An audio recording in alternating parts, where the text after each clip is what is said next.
Morning, Carl. Andy, thought you were working from home today. Nope, I've got to get some stuff done. Oh, I just thought all non-essential personnel were working from home. Ouch. Well, that seems a little harsh. What are you doing, by the way? I'm prepping. Prepping for what? The virus, you fool. It's spreading more than ever. Okay, well, just calm down. They told us not to panic. Not to panic? That's exactly what they say when you're supposed to panic. I don't think that's true. If you're not supposed to panic, why are they calling it a panic-demic? You mean pandemic? No, Andy. That's a lunch meat. Okay, listen, either way, I think you're overreacting. How so? Yeah, we're supposed to take precautions, but we're supposed to remain calm. Now, Carl, those are allergies. I'm not sick. Don't. Put it down. Listen, I don't want you taking this too far. What were you saying? Nothing. Listen, Andy, if you read what I read this morning, you'd be scared too.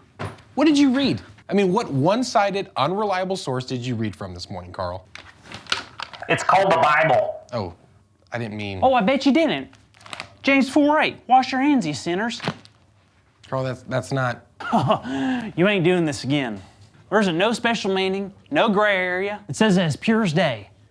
Wash your hands, you sinners. From now on, this is all I'm doing. If I'm not constantly washing my hands and staying clean, I'm not obeying God. Carl, I'd hate to bust your nonsensical bubble right now, but that passage is way more deeper than that. You're telling me I'm taking this out of context? Yes, absolutely. See, Carl, this passage has nothing to do with washing our physical hands. All it's about is pursuing God and God alone. It's about turning away from our sinful desires and only pursuing Him. Wow. I guess context is super important. Yep. I guess that means I never have to wash my hands again. No, that's not what I'm saying at all. You still need to wash your hands and be a decent human being. I think I heard you loud and clear. Please don't. Thank you, Andy. Everything that you do, it's so special. Every single bit, all your knowledge of Scripture, it's the best. I love it. I love you. I love everything about you. You are truly an amazing man, and there's nothing that I wouldn't do to protect you. I'm gonna protect you from everything. This virus, it doesn't have anything on us. We can defeat it together. All right? All right.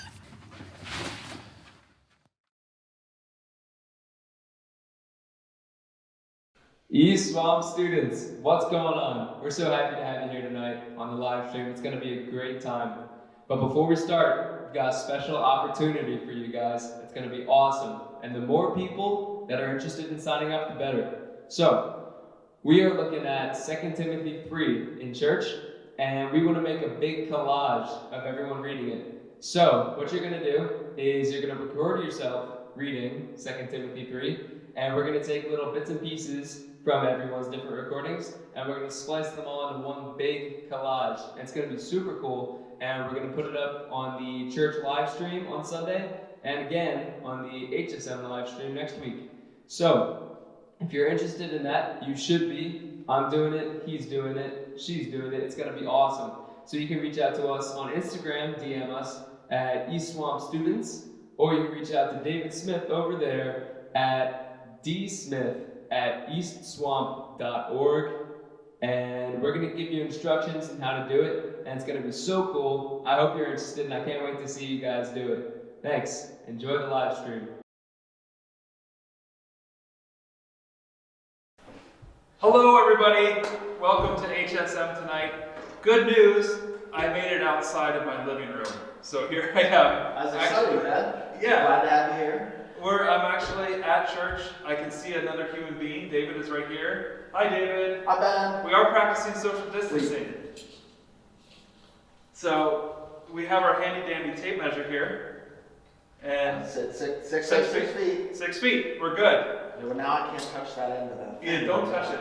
I probably Let's put it on the floor. Alright, put it on the ground. Also, if you are familiar with your wingspan, I know that my wingspan is roughly 6 feet, so that's another way I can kind of make Careful, sure. now you're encroaching into my 6 Well, feet. yeah, that's true. But anyway, I'm really glad to be back, and we got to see Josh today as well. So I'm actually seeing human people in real life. So anyway, we can't see you, but you can see us through the screen, and we're just really glad that you're here tonight. All right, well, we just have a few announcements tonight. Our first announcement, which I know you guys have heard about already, is Harvey Cedars. Tomorrow, Monday, is the last day to get your paperwork in for Harvey Cedars. We really want you all to join us. I know things have been a little bit weird with not being able to bring the packet into church and all of that, but we really want you to get involved and join us for Harvey Cedars. So you can fill out the packet. Everything is available online at eastswamp.org/summercamp. And if you have any questions, get in touch with us. Also, tomorrow night, there's a chance, check your email. There's a time where someone's going to be here to get packets if you want to drop them off, or you can send it in the mail. If it comes like Wednesday or Thursday because you sent it in the mail, that's totally okay. But we just want to try and get the numbers in to see how many people are going, and we want as many of you to join us as possible. So I certainly hope you can join us this summer for Harvey Cedars Summer Camp. Another announcement that we have is a challenge that we're doing. Now, I know Josh already talked about the 2 Timothy thing that we're doing, which is awesome. We'd love for you to be involved in that. But this is something that we'd like everybody to be involved in. We're calling it the Quarantine Challenge for HSM. We issued a similar challenge to middle school, so we'll see which MSM or HSM who has more creative participation in this. There's a list of things that you can find at hsm.eastswampstudents.com. And we'll put the link in the chat, maybe up on the screen, where you can do this list of things. There's different things that you can check off that you do around the house, whether it's a task that you take a picture of you doing or a specific photo we want you to take of something. You'll see the list. There's about 15 different things that you could do. And you'll take a photo of that. There's a place to upload it, and then it'll get counted in. And for every one that you upload, so if you upload two things, then you get entered twice into a drawing that'll happen next Sunday, and whoever gets selected to win wins a prize. So the more things you do, the more entries you have, and the more chances that you have to win. So we'd love for you to get involved. It's a cool way to sort of stay connected, and also for us to see what you guys are doing at home, and see what you're up to.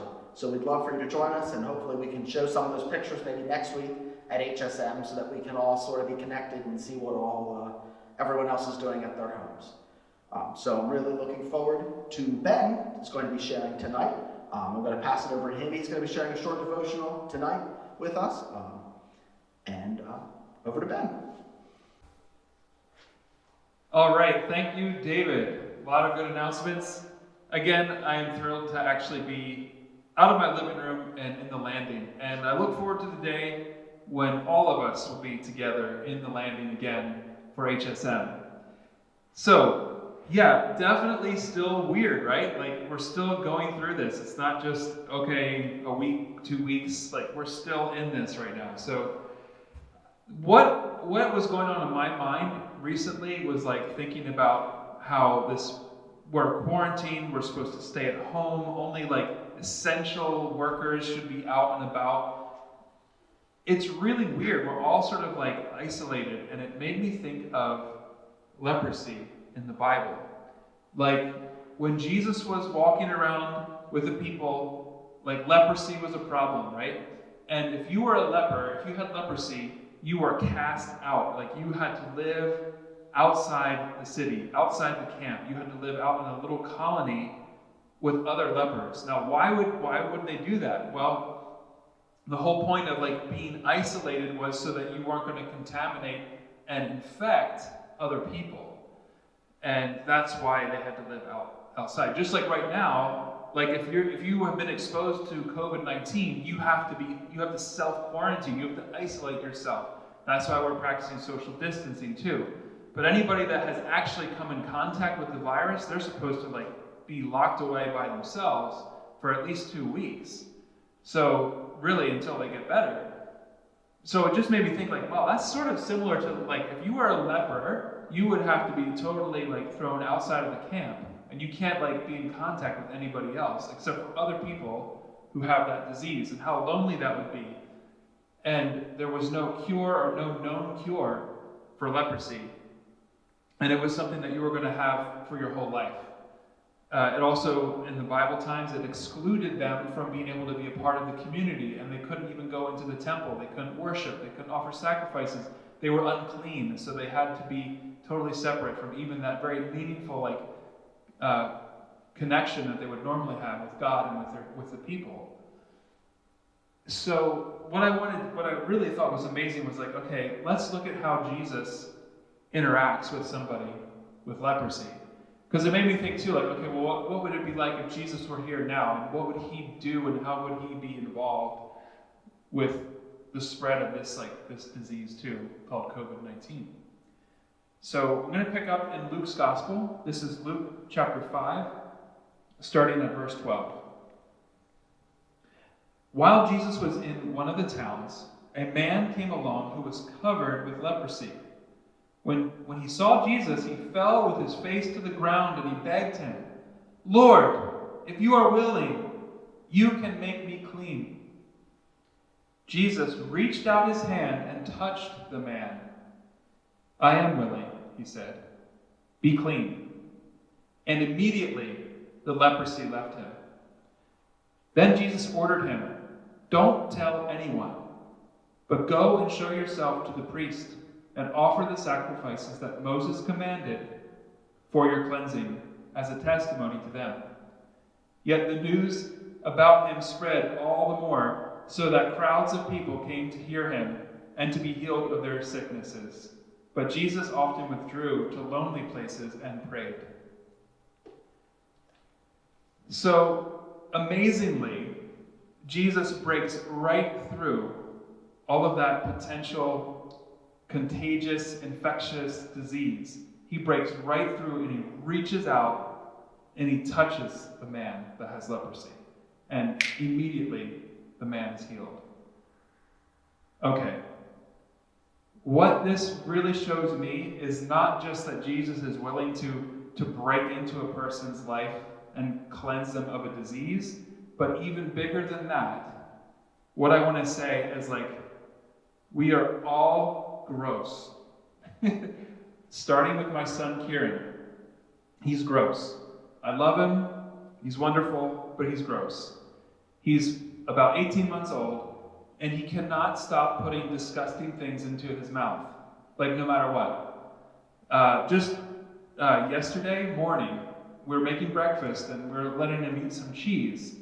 And so he had this big hunk of cheese in his mouth, and I guess it was maybe too much. He didn't want it anymore, so he's got this half-chewed, slobbery piece of cheese, and he just pulls it out of his mouth, and he's giving it to me.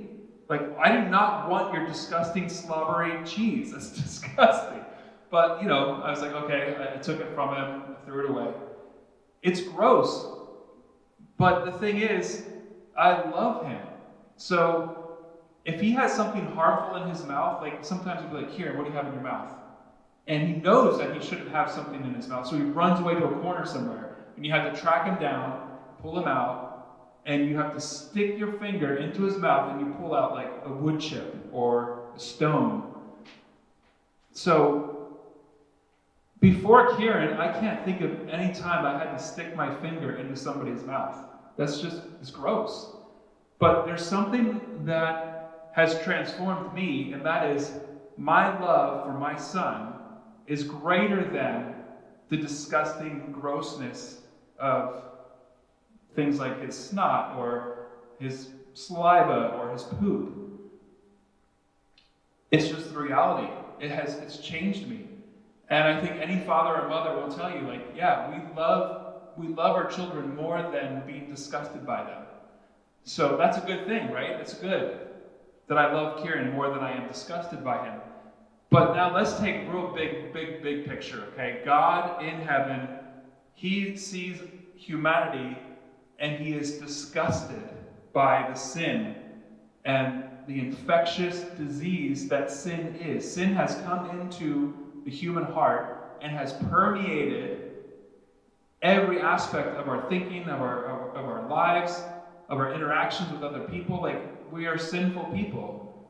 And that sin is sort of like a virus that is spread around, and it's contagious, and it's destructive, and it kills.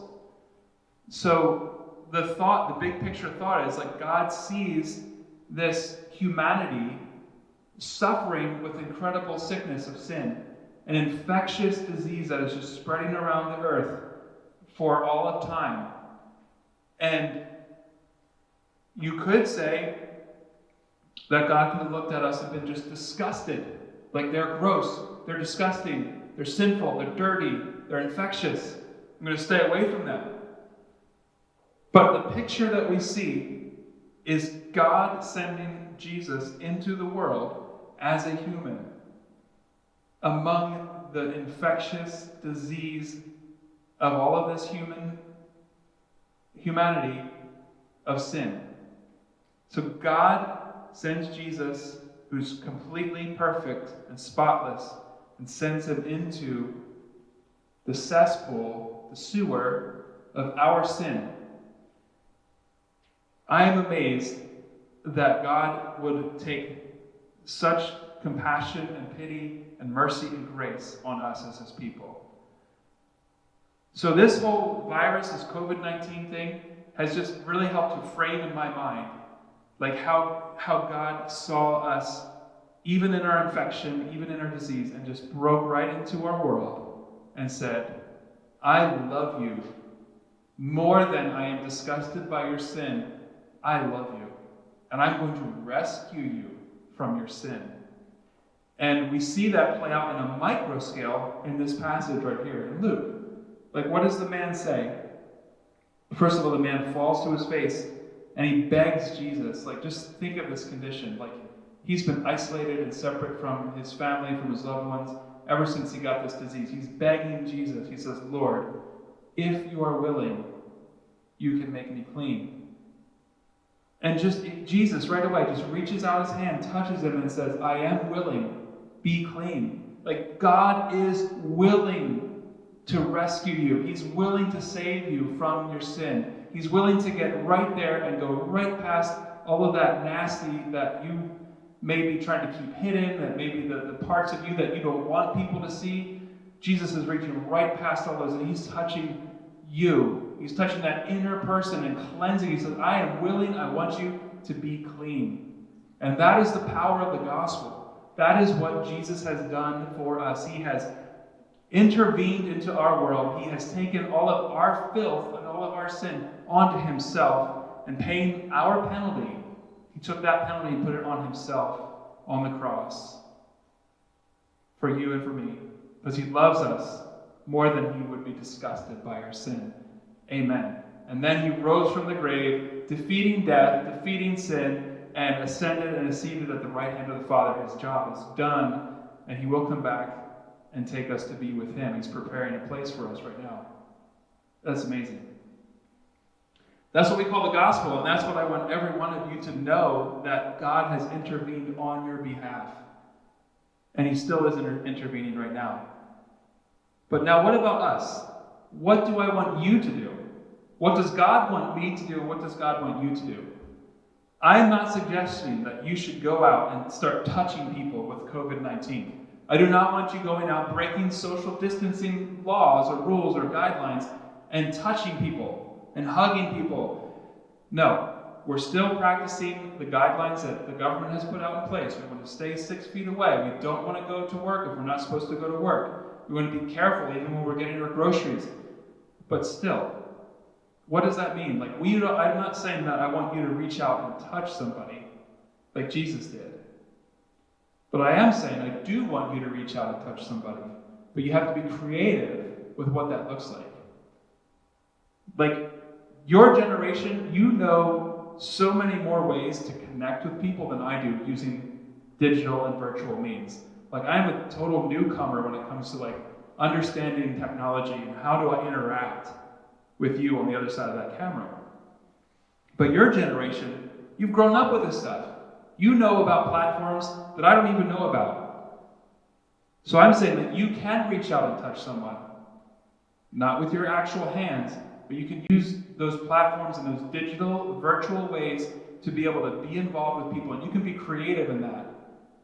And just like Jesus broke into the life of a leper who was already a social outcast, what can you do right now, even though you're not physically with somebody? How can you break through even some of these barriers of social stigma, of maybe someone that you wouldn't normally even think about or talk to because they're different than you, or you think that they're unclean or somehow on the outside? There are ways that you can connect and that you can be drawing people into a relationship with Jesus, into a relationship with yourself. So my challenge really, I know we have a lot of challenges going around. We want you to read scripture. We want you to share your pictures. And that's a lot of fun. But really, we are encouraged by God to be involved in the great mission to reach people with the gospel. I just presented the gospel to you. It's just like that, like Jesus coming into the infectious world and going right past all of that sin and loving us to redeem us and rescue us from our disease. That's the gospel right there. You can share that type of message with people all around you. And that's my challenge, is to think, okay, we're not off the hook, guys. Just because we can't be going to school and be involved physically with people, it doesn't let us off the hook. If anything, I think the church needs to be thinking about how can we creatively reach out and respond in this crisis with the gospel of Jesus to our friends and to even people who maybe weren't our friends. That's on us. So that's my challenge to you, is to think about ways that you can reach out and touch people in this time. All right. Thanks a lot. It's been great to be live with you all tonight. I'll just pray real quickly and then we'll end tonight. Heavenly Father, I just want to thank you so much for being with us. Thank you for your love. Thank you for infiltrating our world and getting past all of our sin and taking the time to love us enough to save us and to rescue us. I pray you help our students as well. First of all, to receive that love from you, to be redeemed by you, to accept your love and your grace for salvation. And I also pray, Lord, you help our students to think about ways that they can reach out and be that light and hope in this time of need. In Jesus' name, amen.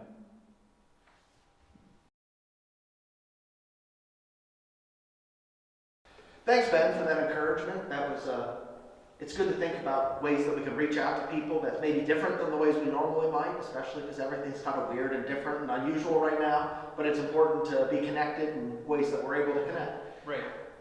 And we want you guys to be involved as well in this big challenge that Josh just put out there. We want you to record yourselves reading the entire chapter of 2 Timothy chapter 3, and then submit them to us, and we'll make that great video montage of everyone. Another reminder, don't forget about Harvey Cedars. It's due tomorrow. We'd really love for you all to join us. The end of July, great weekend at the beach. So don't forget to get your packets in. If you have any questions, get in touch with us. We'll be glad to work things out with you. We don't want anybody to be able to missing out on being able to go. And now it's time to go to your small groups. If you didn't get an email invite from your small group leader about how to join, get in touch with us either in the chat there on YouTube or send me an email or something, and we'll try and work something out quick so that we can get you joined in. We don't want you to miss out on being able to connect tonight with your small group. Thanks. Great to see you guys. Good night.